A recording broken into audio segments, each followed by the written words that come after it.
अभी हमारे बहुत सारे किसान साथियों के यहाँ पे बालियाँ पूरी तरह से बाहर आ गई हैं। कुछ ही ऐसे किसान साथी बचे होंगे जिनकी अभी बालियाँ नहीं निकली हैं। तो हम दोनों किसान साथियों की बात करेंगे जिनकी बालियाँ नहीं निकली हैं और जिनकी बालियाँ निकल आई हैं। कौन कौन सी गलतियाँ आपको नहीं करनी है, अंतिम अवस्था में आप पैदावार बढ़ाने के लिए क्या कर सकते हैं, क्योंकि अभी समझ लीजिए अंतिम अवस्था ही चल रही है। इसके बाद आपको कुछ भी नहीं करना पड़ेगा, हमारी फसल पक जाएगी। तो चलिए जानते हैं, सबसे पहले कुछ गलतियों के बारे में जानते हैं। अब बहुत सारे किसान साथी जिनकी बालियाँ अभी नहीं निकली हैं वो क्या गलती करते हैं, यूरिया डाल देते हैं। मैंने अक्सर सुना है बालियाँ जब गर्भ अवस्था में जाती हैं, जिसको हम गर्भावस्था भी बोल सकते हैं, तो उस समय क्या होता है कि आपके पौधे में बालियों का विकास होता है, बालियों का निर्माण होता है। इस समय नाइट्रोजन का काम नहीं होता है। जितना भी नाइट्रोजन आपको देना था आपने मिट्टी में इस्तेमाल कर दिया, बस उतना मात्रा पर्याप्त रहता है।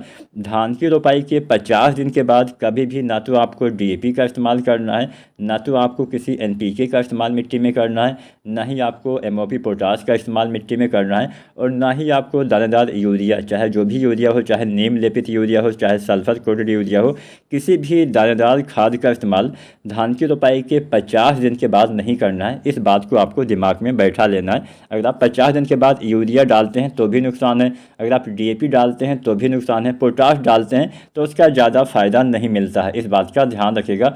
पोटाश भी आपको वैसे तो रोपाई के समय संपूर्ण मात्रा डाल सकते हैं, या फिर आप पोटाश 2 बार अगर आप डालते होंगे तो 50 दिन के अंदर दूसरी मात्रा भी हमें डाल देनी चाहिए। तो पहली गलती, यूरिया भूल कर भी नहीं डालनी। अगर आप डालते हैं तो बीमारियां फैलने की संभावना बढ़ जाती हैं।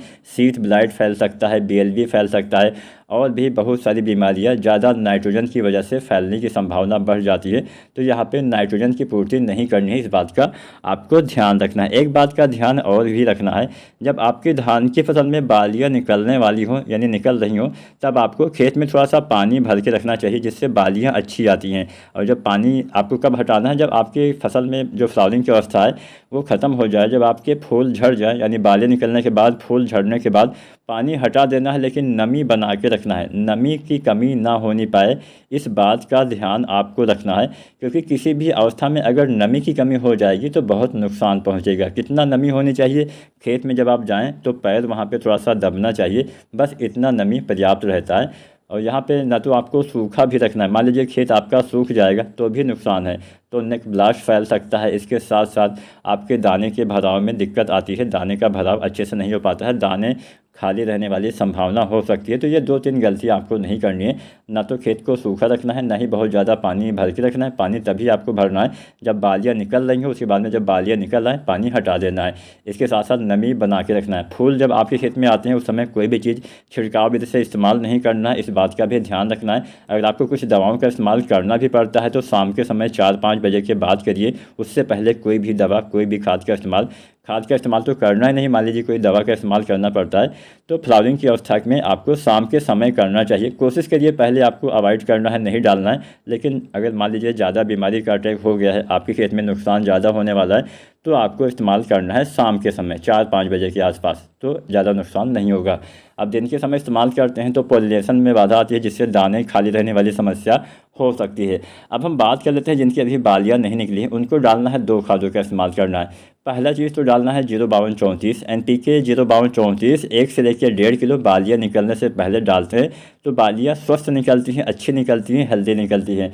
इसके साथ में आपको डालना है बोरोन अगर 20% वाला आप 100 से 125 ग्राम डालते हैं, बहुत अच्छा फ़ायदा मिलता है। बोरोन से परागण अच्छे से होता है, पॉलिनेशन अच्छे से होता है, पराग नली का निर्माण बोरोन द्वारा ही होता है, जिससे अच्छे से दाने का भराव बाद में पॉलिनेशन द्वारा हो पाता है। तो यहाँ पे बोरोन 100 से 125 ग्राम, 05234, 1 से 1.5 किलो। बालियाँ नहीं निकली हैं, गोब की अवस्था है तो डाल दीजिए। और मान लीजिए आपके धान की फसल में बालियाँ बाहर निकल आई हैं तो आपको डालना होता है एनपीके 0050।